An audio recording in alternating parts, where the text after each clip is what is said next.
قرآن مجید نے کہا کہ کل للمؤمنین یغضوا من ابصارہم، اے محبوب علیہ السلام مسلمان مردوں کو حکم دیں کہ اپنی نظروں کو جھکا کے رکھیں۔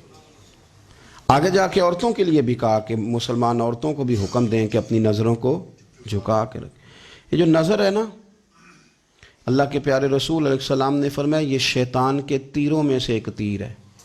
شیطان کے تیروں میں سے ایک ہے۔ یہ تیر جو ہوتا ہے نا، یہ بس نکلتا ہی ہے، دوبارہ واپس نہیں آتا، اور جہاں جاتا ہے جا کے لگ جاتا ہے۔ یہ جو نظر ہے نا، نظر یہ گمراہ کر دیتی ہے۔ پہلے نظر بھٹکتی ہے، پھر ذہن بھٹکتا ہے۔ کہا نظریں جھکا کے رکھو، جھکا کے۔ کیا کریں؟ مرد کو یہ کہہ دیا جائے نظر جھکا کے رکھ۔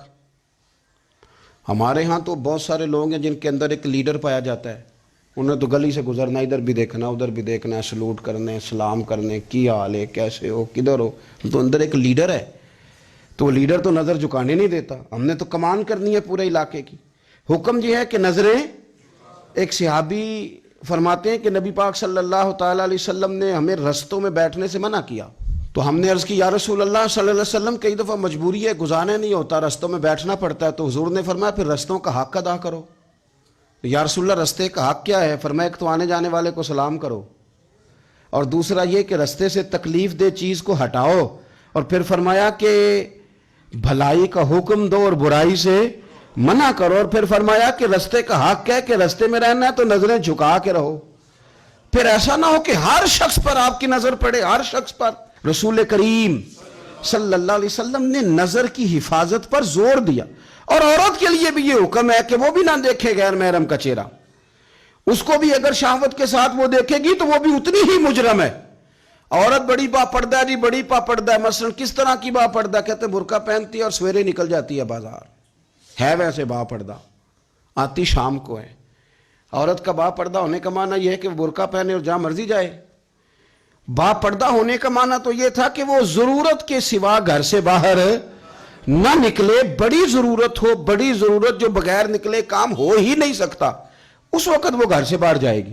اب یہ کہ وہ نقاب اوڑھے اور برقعے بھی اللہ خیر کرے، ہمارے ایک بزرگ فرمایا کرتے ہیں اب تو نقاب کو بھی نقاب کی ضرورت ہے، اب تو برقعے کو بھی برقعے کی ضرورت ہے۔ آپ نے وہ سارا فیشن برقعے کے اوپر کرا لیا ہے۔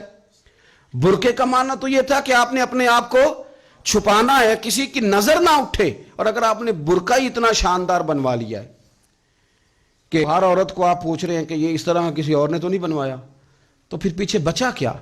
تو میرے رسول کریم صلی اللہ تعالیٰ علیہ وسلم نے فرمایا کہ پہلی دفعہ کسی کی کسی جگہ نظر پڑ گئی تو وہ معاف ہے، لیکن حضور نے فرمایا دوسری دفعہ جس نے نظر کی اس نے بالقصد اور بالارادہ کی۔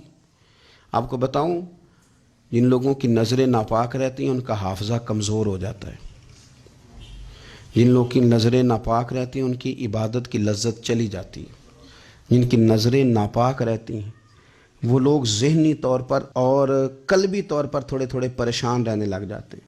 جن لوگوں کی نظر ناپاک رہتی ہے ان کی کیفیت یہ ہوتی ہے کہ سب کچھ ہوتے ہوئے ان کا دل اچاٹ ہونے لگ جاتا ہے۔ نظر کی ناپاکی، چونکہ یہ وہ والا نشہ ہے جس سے کبھی بھی پیٹ نہیں بھرتا، ذہن نہیں بھرتا، تو بڑی سنجیدہ عمر تک بھی معاذ اللہ تعالیٰ یہ گناہ بندے کا پیچھا نہیں چھوڑتا۔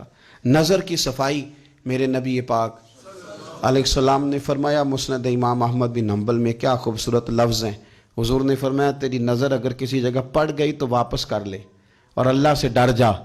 تو نے اللہ سے ڈر کے اس نظر کو واپس پھیر لیا، تیرا وہ واپس پھیرنا اللہ تیرے لیے عبادت بنا دے گا، اور عبادت بھی وہ جس کے اندر اللہ تجھے لذت عطا فرمائے گا۔